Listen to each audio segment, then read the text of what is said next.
एक व्यक्ति अपने नगर में निवास करता था, रहता था, और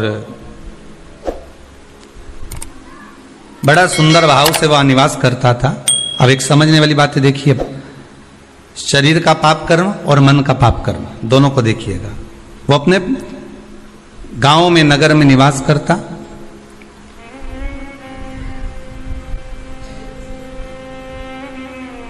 उसने जिंदगी में कभी कोई चींटी नहीं मारी, उसने अपने जीवन में कभी किसी का मन नहीं दुखाया, उसने अपनी जिंदगी में कभी किसी का धन नहीं खाया, उसने अपने जीवन काल में कभी किसी से असत्य नहीं बोला,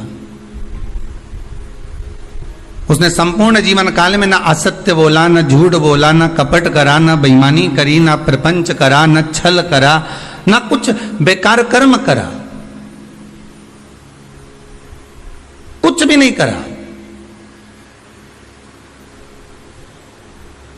इसके बाद भी वो जब प्राणों को त्याग कर गया तो नरक भोगना पड़ा। दृष्टांत सागर का यह बड़ा सुंदर चरित्र है महाराज।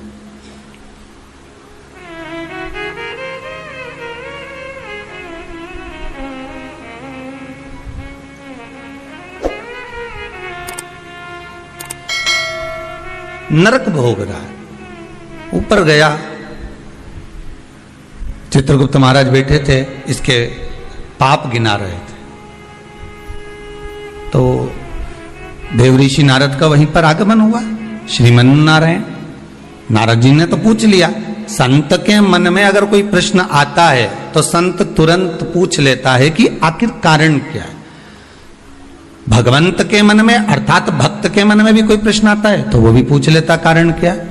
तो देवऋषि नारद ने पूछा कि ये कारण बताओ कि इसने ना कभी चोरी करी, ना कभी कपट करा, ना कभी बेईमानी करी, ना कभी प्रपंच करा, ना कभी किसी को धोखा दिया, ना किसी का धन खाया, ना किसी का वैभव खाया, ना कभी मुख से अपशब्द कहा। फिर आखिर बात क्या है कि इसको इतने सारे नरक क्यों भोगना पड़ रहे हैं? 94 नरकों में से कम 50 नरक में तुमने इसको डाल दिया।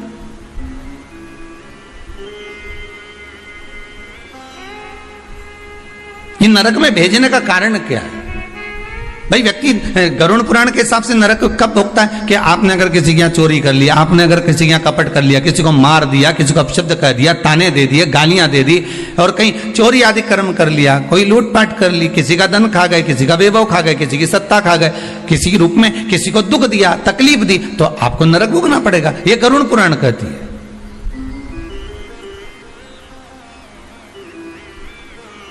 तो देवऋषि नारद ने पूछ लिया चित्रगुप्त महाराज से, धर्मराज से, ये बताओ कि इसने ये कुछ करा है क्या? तो क्या कुछ भी नहीं करा। इसने अपनी स्त्री को हाथ उठाया क्या? नहीं। इसने अपने बच्चों से कुछ कहा क्या? नहीं। बच्चों ने इसको कुछ कहा क्या? नहीं। इसने अपने माता पिता की सेवा नहीं करी क्या? करी। सब कुछ करा इसने। फिर नरक किस लिए दिया गया? नरक का कारण क्या है? क्यों नरक भेजा जा रहा है? व्रत शिव महापुराण का सबसे पहला सूत्र आज आप अच्छे से समझ लेना तो आपको पूरी व्रत की महत्वता समझ में आ जाएगी कि हम व्रत करते हैं और भगवान सुनता क्यों नहीं है। बस इस सूत्र को पकड़ लीजिए। दृष्टांत सागर का ये चरित्र अगर आपके जीवन में बैठ गया तो बाकी की शिव पुराण पूरी आपको समझ में आ जाएगी कि व्रत की मूलता क्या है।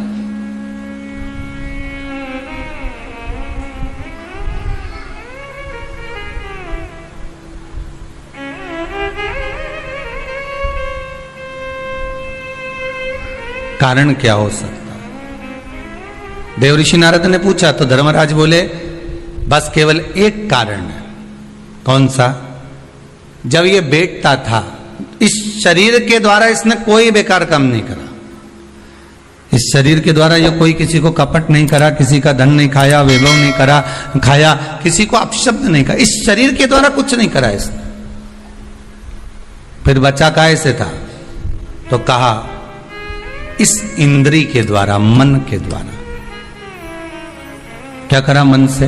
तो क्या मन के द्वारा ये जहां बैठता था वहां मन में सोच लेता था कि ये कितना बेकार व्यक्ति है, इसने इसके साथ तो ऐसा हो जाना चाहिए, इसके यहाँ कितना वैभव इकट्ठा हो गया, इतना धन एकत्रित हो गया होगा, तो ये धन का करेगा क्या, इसके यहाँ तो ऐसा होना चाहिए कि डाका डल जाना चाहिए। इसने विचार करा, फिर विचार आया कि बताओ कितनी सुंदर स्त्री है, कितनी सुंदर नारी है,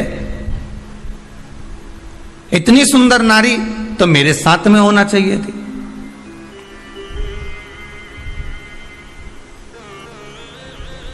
इसकी कितनी प्रॉपर्टी है, कितना वैभव है इसके पास में, कितना धन है इसके पास में, कुछ ऐसा हो जाए कि इसका धन संपूर्ण मेरा हो जाए,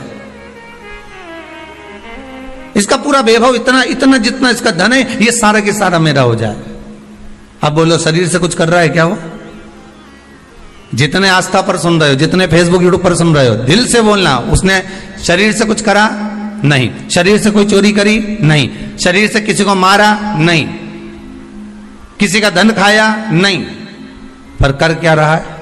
मन से उसके जो विकार उत्पन्न हो रहे हैं, मन से जो विचार उत्पन्न हो रहे हैं, मन से वो जो गलत सोच रहा है, मन से जो उसके विचार धारणा चल रही, मन चित्तवृत्ति से जो गलत विचार उसकी दृष्टि में आ रहा है, बस वो गलत उसको नरक की ओर ले जा रहा है।